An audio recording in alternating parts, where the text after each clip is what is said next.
Finish from Ricky Burns, who stops Michael Gomez in the 7th round. Burns retains his Commonwealth Super Featherweight title. One happy Scotsman is ringside, talking to Ed Robinson.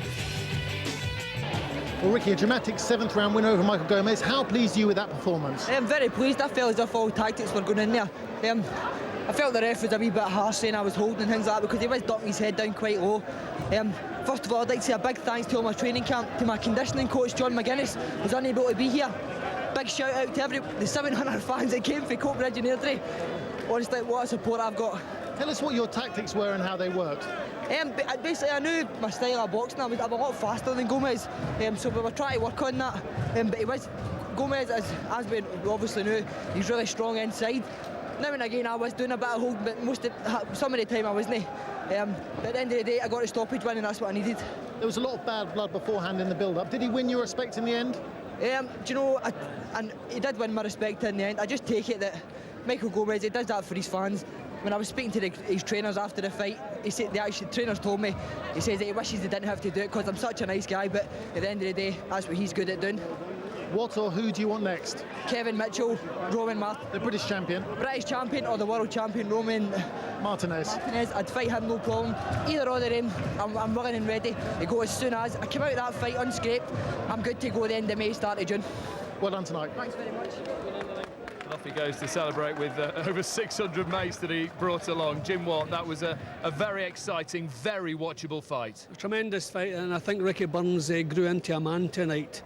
We didn't know what Michael Gomez had left, but what I liked about Ricky Burns, he didn't wait to find out. He wasn't bothered. He came off his stool right at the start of the fight, got down to work, got the first 3 rounds right in the bank, and it was the manner of victory that impressed me. We thought it was going to be tough for him in the early rounds. It wasn't.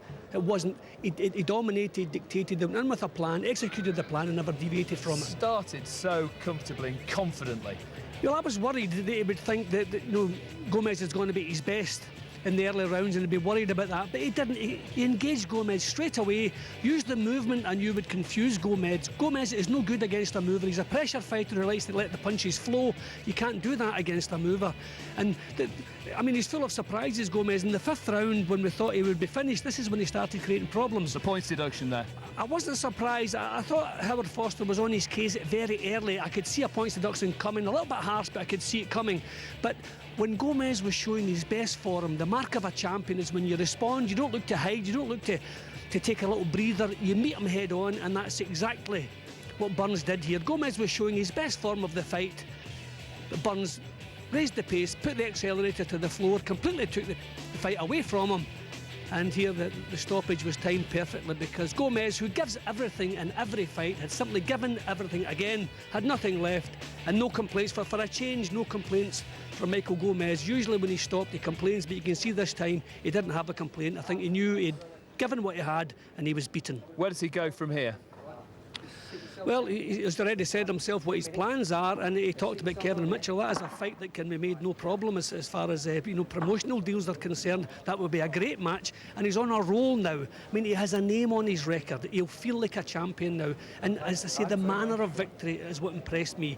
He could have stolen the fight. He could have run for the first few rounds and pickpocketed Michael Gomez, out of the win, but he didn't. He met him head on, and that's the performance of his career, I would say. Well, what does the future hold for Michael Gomez?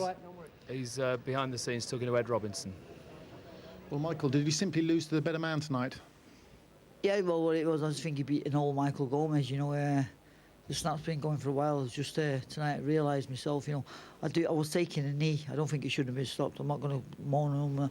I was taking a knee, and the referee jumped in a bit too quick. But, he did beat an old Michael Gomez. I'm just going to go off maybe 2-4 rounds, get it to 50 fights, try and get 2 easy wins and knock on the head. Just end of a career, Ricky Burns is a fresh up and coming kid, and just beat an old Michael Gomez. I don't think he would have lived with me a couple of years ago, but I've got some. First of all, I've got to thank God for support I've always had through all my career.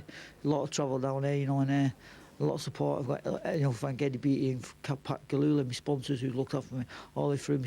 Steve Wood, my manager, especially the fans. The support I've ever had throughout my career been outstanding. Just it's the end of the ride. It's been a great ride about the last with Sky and everything else, and maybe come to you for a job. Did you know as soon as you got in there that you didn't have it anymore? No, I know what I was thinking against Johansson. After the first 3 rounds, the snap was gone. I just kept kidding myself, you know, and it's gone, it's over, you know. I'd like to get 2, 4, 6 rounders, get me fights to 50. 2 easy wins, if that's possible. If not, I've got to say to Kev, I think that's gone too far even for that. I've had 50, 48 fights, you know, great career, won a lot of titles. Sky's been great to me. Frank Warren, the sports network, has been absolutely brilliant to me. Frank Maloney I worked with was good to me. You know, I've got to thank people like Brian Hughes, Billy Graham, you know, Kevin Murray, my new trainer, has been also a good friend to me. You know, and I think you also thank everybody, you know, and you know, there's going to be no tears though. Thanks for talking to us. Jim, sounds like a man nearing the end or at the end of a fabulous career. Yeah, well, Michael Gomez has the total respect of everyone in the fight game, and that will never change as he heads in towards retirement. He's looking at a milestone. He wants to have 50 fights behind him. He accepts tonight that his title-chasing days are over. It's a sad, sad scene to see him. I mean, he had to go out eventually, but as I say, he still has his pride, and he's still given a tremendous performance tonight, as he always does. Poured everything he had into that fight. It wasn't enough. He knows it's not enough, but he wants a couple of easy victories, and I think he deserves that. The servant he's been to boxing over the years, I think he deserves a couple of victories. Let him reach the 50 mark and let him retire happy. That would be a fine way to go out. Up